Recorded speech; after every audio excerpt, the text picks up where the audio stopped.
تو افشاں آپ کوئی بھی اخبار اٹھا کے دیکھ لیں، عمران خان نیازی کی دھومیں مچی ہوئی ہیں، مطلب موٹیویشنل اسپیکر کی ایک دفعہ رائٹر کی کالمسٹ کی دھومیں مچی ہوئی ہیں. یہ مجھے نا کہیں وہ دن یاد آ رہے ہیں جب عمران خان صاحب براؤن صاحب کر کے نا کچھ کالمز لکھا کرتے تھے، اور پھر 2013 کے بعد اچانک سے انہیں البیرونی بھی یاد آنے لگا تھا، اور صاف پتہ چل رہا ہوندا سی کہ اے جڑا کالم لکھیا ہے نا اے خان صاحب ویکھ کے بھی پڑھ نہیں سکدے. تو آپ کہنا یہ چاہ رہی ہیں کہ پہنچی وہیں پہ خاک جہاں کا خمیر تھا، یا پہنچنے والی ہے وہاں پہ؟ مجھے تو یہ لگتا ہے کہ یا تو خان صاحب اس فیز سے نہیں نکلے یا واپس اسی فیز میں چلے گئے ہیں، لیکن اس دفعہ تھوڑا تصوف، تھوڑا روحانیت، اپنی پسند والا دونوں عنصر جو ہے نا وہ شامل کر کے اسی فیز میں اچھا، چلے. ویسے میں یہ سمجھتا ہوں کہ پی ٹی آئی جو ہے وہ ایک سیاسی جماعت تو ہے نہیں، جھوٹوں کا ایک ٹولہ ہے جو پروپیگنڈا کرنے کے ماسٹر ہیں، جیسے کہ ہر فیشسٹ رجیم ہوتی ہے، اور اس کلٹ کا لیڈر عمران خان ہے. تو یہ بہت ہی جھوٹے لوگ ہیں اور پروپیگنڈا کرنے والے لوگ ہیں، اور اس آرٹیکل میں بھی جس کا آپ ذکر کر رہی ہیں ایک خاص قسم کا پی ٹی آئی کا پروپیگنڈا ہے، اور ساتھ میں وہی ان کا وہ مذہب کا لبادہ ہے جو کہ پی ٹی آئی کا خاصا بن چکا ہے گزشتہ الیکشن سے. بالکل روحانیت اور ریلیجن کی باتیں کر کے عمران نیازی خود کو انٹلیکچوئل ثابت کرنا چاہ رہے ہیں، اور ساتھ میں انگریزی میں بھی چونکہ آرٹیکل لکھا، تو سارے جو ہے نا اپنا مسالے پورے ہیں فراڈیے پن کے کہ انگریزی میں انہوں نے ایک آرٹیکل لکھ کے مارا ہے اور کمال جس کی اردو ترجمے چھپ کر اب ہمارے ڈیلیز میں آ رہے ہیں نا. میں سیریسلی ایک بات یہاں پہ کرنا چاہوں گا افشاں، ایک سوچی سمجھی ڈسٹورشن کی کوشش ہے جو ہو رہی ہے پچھلے 75 سالوں میں سیاستدانوں کے خلاف. کانسیپٹس کو جان بوجھ کے گڈمٹ کیا جا رہا ہے، وہ جمہوریت کے خلاف اور کسی بھی ایسی فکر کے خلاف جو انسان دوستی پر مبنی ہو. اور اس آرٹیکل میں بھی میں تو بڑا اس کو کلوزلی ریڈ کیا، اگر آپ مجھے اجازت دیں تو میں کچھ نقطے آپ کی بھی ڈائریاں ہن کھول جاندی ہیں. بالکل اس کی ڈیکنسٹرکشن ہمیں سیریسلی کرنی چاہیے. پہلا پیراگراف اگر آپ اس آرٹیکل کا پڑھیں تو فرماتے ہیں کہ قوم اور سویلائزیشن میں فرق ہوتا ہے، قوم کو انویڈ کیا جا سکتا ہے اور سویلائزیشن کو نہیں. جی بالکل. میں نے بھی کچھ پوائنٹس نوٹ کیے ہیں، چونکہ اب خان صاحب نے قوم اور تہذیب کو دو الگ الگ بائنڈریز میں ڈال دیا ہے، تو ہن ساڈے تے فرض ہے کہ انہوں ڈسکس کریے. جیسے کہ وہ کہتے ہیں کہ کچھ چیزیں ہیں اگر یہ رہیں تو تہذیب نہیں مرتی، اور اگر یہ مک جائیں تو تہذیب بھی مک جاندی ہے. اتحاد، انصاف، رول آف لا، مورل اور ایتھیکل فاؤنڈیشن، اور کیا تھا، ہاں، تمام لوگوں کا ترقی پر حق، یکساں حق، یعنی سارے علیم خان دی طرح سامان یوز خریدن لگ پین، ٹھیک ہے، ترقی تے ہیں جی ہوندی ہے. اور ہاں، علم کا شوق. اب علم کے شوق پر اگر میں سوال کروں، کس قسم کے علم کا شوق؟ خان صاحب کا جو شوق ہے وہ ہم بہت اچھے سے دیکھ رہے ہیں، قوم پوری بھگت رہی ہے ان کے شوق کو. تحریک انصاف کی حکومت نے تعلیم کے بجٹ میں کیا شاندار اضافے فرمائے ہیں کہ وہ علم حاصل کرنے کا شوق قائم رہے. میں یہ بھی جاننا چاہتی ہوں. اچھا، وہ جو آپ بات کر رہی ہیں نا کہ تعلیم کا بجٹ، میرا خیال ہے کہ وہ آپ کو دکھائی نہیں دے رہا، مجھے دکھائی نہیں دے رہا. مسئلہ بھی یہ آرٹیکل لکھنے کا یہی ہے کہ نیا پاکستان بن گیا ہے، ریاست مدینہ ثانی اسی بنا چکے ہیں، تھانوں نظر نہیں آ رہی. بالکل. اب وہ کیوں نظر نہیں؟ مسئلہ پاکستان بنانے کا نہیں ہے نیا، وہ بن چکا ہے، وہ تو بن چکا ہے، اور اہل نظر کو وہ دکھائی بھی دے رہا ہے. وہ تو جس روز خان صاحب کنٹینر پر چڑھے تھے نا وہ بن گیا تھا، اسی دن بن گیا. اب ہم کیسے دیکھ سکتے ہیں اس طرح کے آرٹیکل پڑھ کے اپنی روحانی بلیف کو پکا کر کے خان صاحب کے نقشے کا، پھر ہمیں دکھائی دے گا کہ یار نیا پاکستان تو بنا ہوا. اور خان صاحب کی ریکمینڈڈ ڈرامے دیکھ کے بالکل. تو میرے کہنے کا مطلب یہ ہے کہ اس جھوٹ کو کال آؤٹ کرنے کی ضرورت ہے. یہ جو انہوں نے نیشن اور سویلائزیشن کے اندر ایک ڈسٹارٹیڈ انٹرپریٹیشن کی ہے، وہ غلط ہے. میں ان سے یہ پوچھنا چاہتا ہوں کہ آرٹیکل کے اگلے حصے میں انہوں نے سویلائزیشن کو جوڑ دیا اسلامی سویلائزیشن کے ساتھ.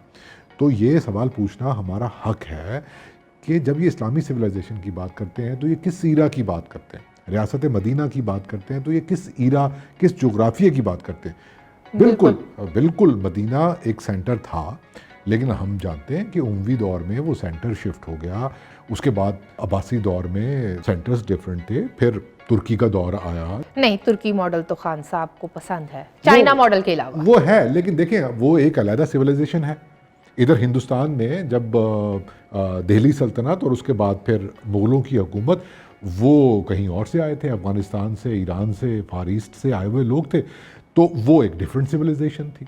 ٹھیک ہے, تو آپ اتنی آسانی سے یہ بات کر دیتے ہیں کہ جناب اسلام کی ایک سویلائزیشن ہے. نہیں, میرا جو میں سمجھ پا رہی ہوں اس سارے معاملے سے, اگرچہ خان صاحب کسی بھی پبلک گیدرنگ میں اپنے الفاظ سے اور اپنی باڈی لینگویج سے جتنی کنفیوژن کا اظہار کر سکتے ہیں وہ کر دیتے ہیں.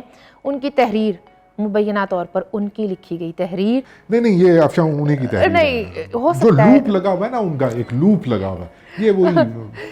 لیکن بہرحال اس میں بھی کنفیوژن نظر آتی ہے.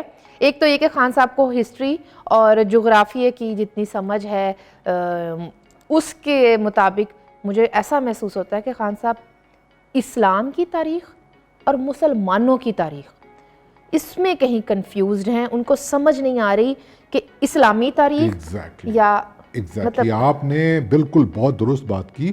ہمارے جو بہت سے پڑھے لکھے دوست ہیں, اساتذہ ہیں, وہ یہ بات کرتے ہیں کہ اسلام کی ایک خوبصورتی یہ بھی ہے کہ وہ جس زمین پر گیا اس نے اس زمین کے کلچر کو, تہذیب کو جو ہے اس کو اجازت دی پنپنے کی, پھلنے پھولنے کی, اور اس میں وہ باتیں بھی شامل ہوں گی. تو میں نے یہ جتنے نام گنوائے, وہ عراق ہو, وہ افریقہ ہو, وہ انڈیا ہو, وہ ترکی ہو, وہ تو اس میں تہذیب کا تعلق تو خطے سے ہوا نا. جی بالکل. اور اس خطے میں آباد لوگ ہی اس تہذیب کو بناتے ہیں, اس کی تراش خراش کرتے ہیں, یا وہ آپ ہی خودرو پودے دی طرح نال آپ ہی ادھر ادھر نکل جاندی ہے. اور یہ عجیب بات ہے کہ یہ باتیں ختم ہو جائیں گی تو سویلائزیشن ختم ہو جائے گی. بھائی ایوالو ہو رہا ہے انسان, ٹھیک ہے نا, یہ تو مانتے ہیں ہم لوگ. اگر اب مغرب نے ترقی کی تو ان کی جو ترقی کی وجہ وہ سائنٹیفک اپروچ تھی, ڈیموکریسی تھی, ٹھیک ہے نا, انسانی حقوق کا احترام تھا. تو میرا خیال ہے کہ اس طرح چیزوں کو کنفیوز کر کے آپ نے کنفیوژن کا لفظ استعمال کیا. کنفیوژن نہیں, ان کو پتہ ہی نہیں ہے, ان کو سمجھ ہی نہیں ہے, اور صرف اپنے بارے میں بڑکے مارنا اور اپنے نکمے پن کو چھپانا, یا یہ بتانا نرگسیت کا شکار ارسطو بن کے. ہاں, کہ جو مینو پتہ ہے نا, میں بتاتا ہوں. دیکھیں, سب سے پہلے آپ میری بات سنیں, مینو سب پتہ ہے. مینو عورتوں کے حقوق دا ہونا تو ود پتہ ہے, مینو انسانی حقوق ہر طرح دے میرے کو پوچھ لو. مجھے پتہ ہے سویلائزیشن کیا ہوتی ہے, مجھے پتہ ہے قوم کیسے بنائی جاتی ہے, مجھے یہ پتہ ہے, مجھے وہ سب کچھ پتہ ہے, بس یہ نہیں پتہ کہ ملک کیسے چلانا. نہیں تو آپ مجھے ان سے پوچھ کے ان کو سب پتہ تو یہ بتا دیں کہ پاکستانی قوم ہے یا سویلائزیشن ہے, ٹھیک ہے, یہ ذرا سمجھائیں. اور پھر یہ سویلائزیشن یا پاکستان اسلامی سویلائزیشن کا حصہ ہے, اور کوئی مانتا ہے پاکستان کو, وہ نیا بلاک جو بنا رہے تھے پتہ نہیں اس میں تو ناکام, یا یہ پوری دنیا کو منوائیں گے کہ ایک نئی سویلائزیشن بناتے ہیں. چلیں, نہیں, اس طرح سے یہ جو آپ کہہ رہے ہیں نیا بلاک, یہاں سے تو یہ ہے کہ سعودی اور یمن والے تو مل کر ایک صلح کر رہے ہیں. خان صاحب کو تو انہوں نے گھاس بھی نہیں ڈالی, ہم تو بنے ہوئے تھے وچولے. آئے گا, ذرا فارغ ہو جائیں گے امور سلطنت سے بس کچھ دنوں تک, پھر یہ کردار فلسفی تو ہیں, فلسفی تو ہیں. اور جو آپ بات کر رہے ہیں سویلائزیشن کی, تو یہاں پر میں خان صاحب کو یہ یاد کروانا چاہتی ہوں کہ اس خطے کے لوگ انڈس سویلائزیشن سے تعلق رکھنے پر فخر کرتے ہیں. افشاں, یہ آپ نے 16 آنے درست بات کی. یہی عمران نیازی کی جو ہے نا کم علمی ثابت ہو جاتی ہے اس بات سے کہ سویلائزیشنز پہ حملہ نہیں ہو سکتا. اسی انڈس سویلائزیشن کے اوپر ہم جانتے ہیں کہ حملے ہوئے. آج بھی لوگ راجہ طاہر کے حق میں بات کرتے ہیں اور اس کو سندھ کی تہذیب کا جو ہے وہ ایک پروٹیگنسٹ مانتے ہیں. اسی طریقے سے سویلائزیشن پہ بیرونی حملہ آوروں نے حملے کیے, عرب سے, عجم سے, افغانستان سے, ٹھیک ہے نا, اور وہ حملے یہیں پر ہوئے. اور ہم نے یہ دیکھا کہ ان حملوں کے بعد, چونکہ وہ دور اس قسم کا تھا کہ جب ایک حملہ آوری کو جو ہے وہ اس طریقے سے برا نہیں سمجھا جاتا تھا, لیکن with the passage of time ان حملہ آوروں کو یہاں پر سیٹل ڈاؤن ہونے کے بعد اسی زمین کی, اسی دھرتی کی, جس سویلائزیشن کی آپ بات کر رہی ہیں, ان کی اقدار کا, اس تہذیب کا جو ہے اس میں اپنے آپ کو ایڈجسٹ کرنا پڑا. اور ایک اہم بات افشاں, تہذیب کو بہت زیادہ سیلیبریٹ کرنے کی ضرورت نہیں کہ یہ تہذیب ایک ایسی چیز ہوتی ہے کہ جو بہت ہی عظیم ہوتی ہے, یہ مر جائے تو انسان مر گیا. یہ تہذیب بھی ایوالو ہو رہی ہے. ہندوستانی تہذیب کی اگر ہم بات کریں جو 4-5 ہزار سال پرانی ہے,